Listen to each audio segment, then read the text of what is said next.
Greetings, friends. Let's talk about Gimmel, the third letter in our alphabet soup for the soul. In the last two sessions, we talked about Aleph and Bet, and we can imagine those letters being gathered together and harnessed, the energy of those letters, in this next letter, Gimmel. Remember the Aleph? Oops.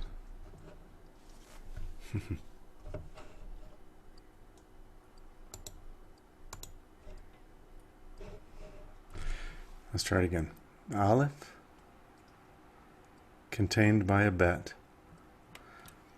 And now we're going to harness those into a Gimmel. Okay, so the Gimmel, imagine what you see, what you can see in this shape. Again, here's the Gimmel. You can think of it as three, 1, 2, and 3 legs of a table. Gimmel is the third letter, as I mentioned, and it represents the number 3. It can be doubled with a dot in the middle. And you might, if you look closely, see the shape perhaps of someone bending down, or maybe even a camel bending down on its legs to prepare to drink from the water, if you've ever seen a camel like that. In the current form of the letters that we see in contemporary or modern Hebrew script, we see the Gimmel shaped like this, or doubled like this. Gimmel, like Bet, is one of 7 doubled letters in the Torah, or in the Hebrew alphabet.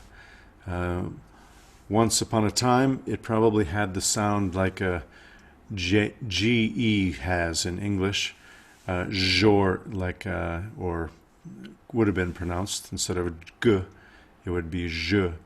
It's the same part of the mouth, and when you doubled it, you get the G sound. Well, the G sound of the Gimmel is the sound that has come down to us. We've, over time in modern Hebrew, lost the pronunciation of the soft, sustainable zh sound of the Gimmel.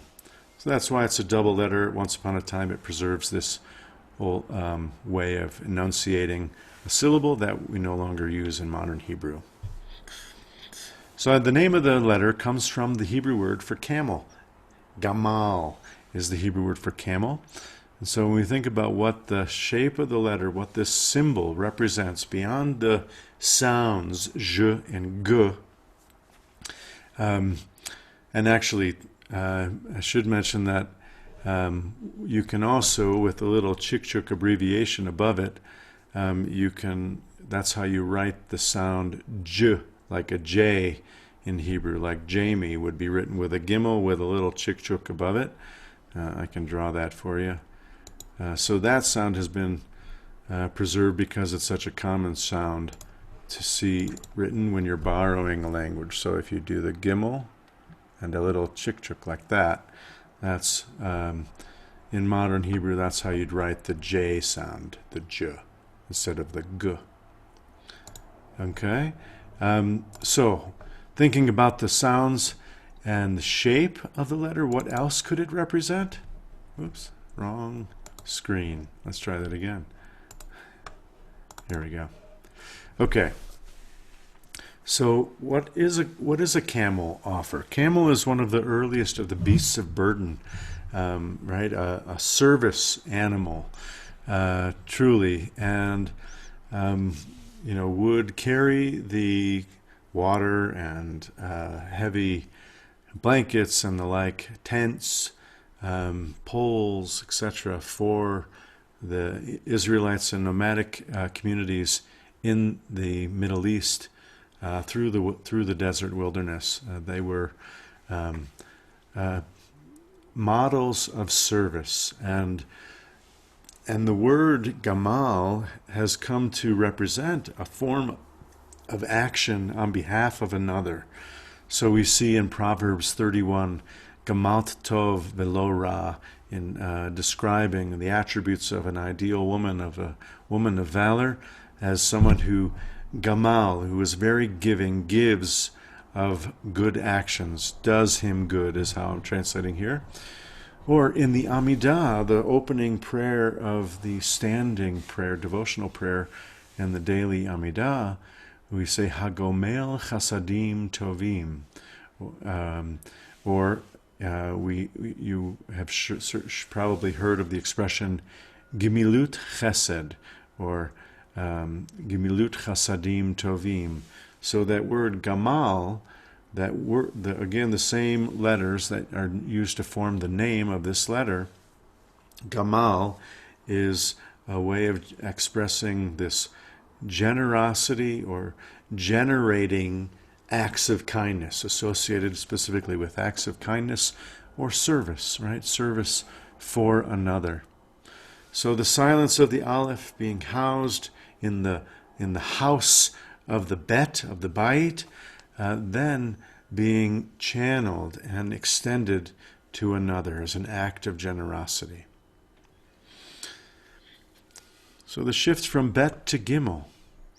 In consciousnness, right, the Aleph Bet can also be understood as a map or a record of the evolution of consciousness, of thought, of human awareness. In Bet we have the capacity to discern this from that, light from dark, water from, or liquid from gas, etc. So this intention or distinction or discernment is harnessed in Gimmel into action. Or another way of putting it, the Bet is about believing, right, a certain way of understanding the world, into Gimmel, which is about behaving, from believing to behaving, or from the blueprints, the blueprints, to the actual building, the bonim, the binah. Another way to say it, from mapping the ideas, from distinguishing time and distinguishing space, time in the concept of beginnings, and space in the concept of bait or house, to the Gimmel of getting going, of moving forward and acting on those intentions. So in the story of creation, on the first day we have the creation, or the utterance that brings forth light or energy, or it's a word that begins with Aleph, and then there's a distinction made on the second day between the waters above and the waters below. The Bet is that distinction, that separation. On the third day, it says that God gathered the waters together, the waters below together, and made space for dry land to appear. Right? This is giving the creation ground, which are nice G words to associate with the Gimmel that happens on the third day. And the gathering together and the dry ground, the earth, the land that appears, those are nice associations too with the number 3, again represented by the letter Gimmel. There is a famous passage from Pirkei Avot, from the Mishnah. I think it's Shimon HaTzadik, who says, Al Gimmel Devarim, on 3 things, Ha'olam Omed, the entire world exists or endures. Al HaTorah, Ve'al HaAvodah, Ve'al Gmilut Chasadim. So on Gimmel things the world exists, on learning, on service, and on generative acts of kindness, of loving kindness, or generosity. So there's a famous song, of course, for that. Al Shlosha Devarim, Al Shlosha Devarim, Al Shlosha Devarim, Ha'olam Omed, Al HaTorah, Ve'al Avodah, Ve'al Gmilut Chasadim, al haTorah ve'al ha'avodah ve'al gemilut chasadim. On three things the world stands. Some other associations with Gimmel that connect us to this theme of giving and of generosity and of service, or channeling or harnessing of the waters of love in a certain direction, are the recurrence of threes in our Torah and our tradition. Of course, we articulate that there are three forefathers, Abraham, Isaac, and Jacob, or patriarchs, each representing facets of love. Abraham representing unconditional love, that love would go to anyone and all. He himself was a ger toshav, a stranger among residents, and so was known for welcoming and receiving strangers and guests. Isaac, on the other hand, was known for boundaries and recognizing limits. He did not leave the land of Israel. He, unlike the other patriarchs, was married to just one woman, contained with boundaries the love that he felt, and of him it is said that he loved Rivka, his wife. And then Jacob, which is an integration of these two, the sort of unconditional love and the love that recognizing limits and boundaries. So the yes and no is both are forms of love, expressions of love, and Jacob is the integration of the two, which acknowledges that we're each different, that we each love differently, and that true compassion and empathy require us to recognize the difference between me and you. So Jacob represents that integrated love. There's also a tradition from Kabbalah, from Sefer Yetzirah, that there are three mother letters. The three mother letters, we've covered one already, the Aleph, and then also the Mem and the Shin, the 13th letter, and then the 21st letter of the alphabet. And these have parallels in other sort of maps of consciousness and the universe. And here are just a few of those. So they're identified with three mothers, three literal matriarchs, Eve, Miriam, and Sarah. Ether, or space, water and fire, space, time, and soul. That's the three dimensions of Kabbalah. The subatomic particles are the neutrons, protons, and electrons. The three primary colors are yellow, blue, and red. Three ways of experiencing time: now, was, and then, or present, past, and future. And a tripartite way of understanding soul, of different aspects or dimensions of soul: neshama, ruach, and nefesh. So a lot of the maps of human consciousness, of the universe, and of the alphabet, of language, highlight these three primary elements. And so there's different ways to sort of name those primary elements. There's also the triad of Passover, Shavuot, and Sukkot in the holiday cycle. We call them Shalosh Regalim, and Regalim has the letter Gimmel in it as well. Literally means legs, and it was referring to the pilgrimage holidays, the holidays that you had to journey towards, or to celebrate, journeying towards Jerusalem, for instance. And so the Gimmel, again, is about translating that intention and the frames of time into action. It has legs. It has regalim. So Passover, Shavuot, and Sukkot, the spring, early summer, and fall holidays that are associated with the agricultural cycle, and also the cycle of creation, revelation, and redemption. The creation of the people of Israel at Passover, when they're birthed through the Sea of Reeds. The revelation to the people of Israel at Mount Sinai, we celebrate on Shavuot, and the redemption, the fulfillment or entering the promised land or preparing to, that we celebrate during Sukkot. In the Tree of Life, there is the 10 Sfirot and the Gimmel. So according to tradition, Kabbalistic tradition, each of the Sfirot are connected by a pathway that is represented by a different letter. 22 pathways linking the energy centers, the kind of chakras of the Tree of Life. And the letter Gimmel traces a vertical link between Bina, again, which starts with a bet, that kind of discernment, and that is in the intellect, and Gevura, which is the same sort of strength and containment or limitation and boundaries in the emotional realm or in the heart.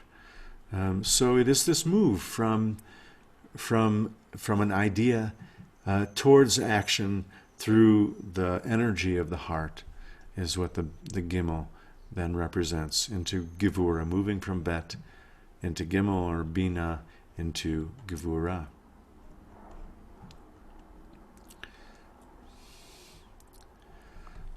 So each of the letters, and Gimmel included, can be considered a bridge. A bridge in Hebrew is called a Gesher. A Gesher is another potent word in Hebrew. And there's a famous passage that was set to music. The passage is attributed to Rabbi Nachman of Bratslav.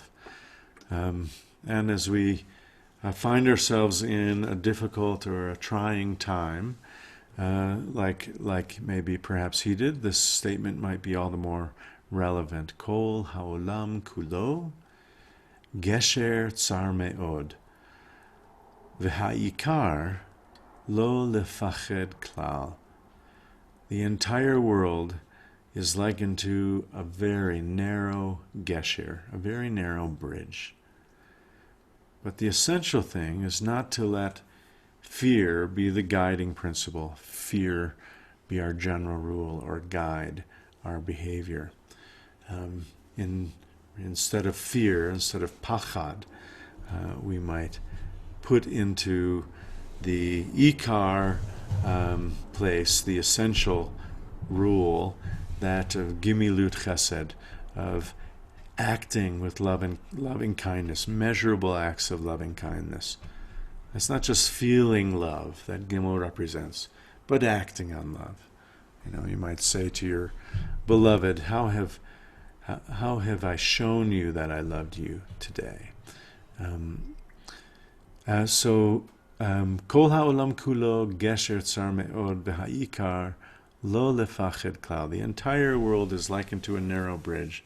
But do not make fear your general rule. That's what's essential. Instead, try using Gimmel as your general rule. Use staying on the bridge or creating a bridge with generosity, with gimilut chasadim tovim, with generous acts of kindness, of loving kindness, and with service, using perhaps the camel as our exemplar, bringing balance back into our world. Speaking of camels, we'll end with the story. I think there's a tradition that there are connected to each of the 22 letters of the alphabet. There are 22 matriarchs, or female heroines, in the Hebrew Bible. And the one I associate with Gimmel is Rebecca. I mentioned Rebecca when I mentioned Isaac as this partner to Isaac. And it's the only one of the... it's really the only love story in the book of Genesis where there's a courtship that is unusual. And the way this happens is that Abraham sends the head of his sort of workers in his household, who's Eliezer, to find a bride for Isaac. Remember, Isaac is told to stay put in the land of Israel, to not leave and journey abroad. So Eliezer goes and returns to the land where Abraham and Sarah had come from. Sarah has recently died, and Eliezer brings with him a whole dowry, camels and camels carrying gifts for the future bride of Isaac and their family. So Eliezer arrives and is not sure what to do, and he makes sort of this vow prayer, saying that asking God to sort of show him who the right girl would be to marry his master Abraham's son Isaac. And he says, well, how about this? The person, the woman who arrives and offers to draw water for my camels will be the right person, the one who offers me hospitality, for draw water for me. Well, Rebecca shows up, and she happens to be, in the family, sort of a cousin, and she is the first to see Eliezer and his big herd of camels and offer to draw water for him, and not just him, but for the entire herd, for the entire flock of camels that he brought with him. And this act of generosity, an act of service and kindness, is the sign that Eliezer had prayed for, to indicate that she was the person that he should propose marriage to on behalf of Isaac. So Rebecca has this connection with camels and generosity through that story in Genesis, a story that gets told and retold in the Torah in its entirety. So this is a wonderful model of the power of kindness, really, to perpetuate life and love. So commend to you this the gift of the Gimmel, and now as the third letter of the AlephBet, hopefully it will enrich your serving of AlephBet soup and bring comfort and abundance, a sense of abundance and kindness to your soul. Blessings.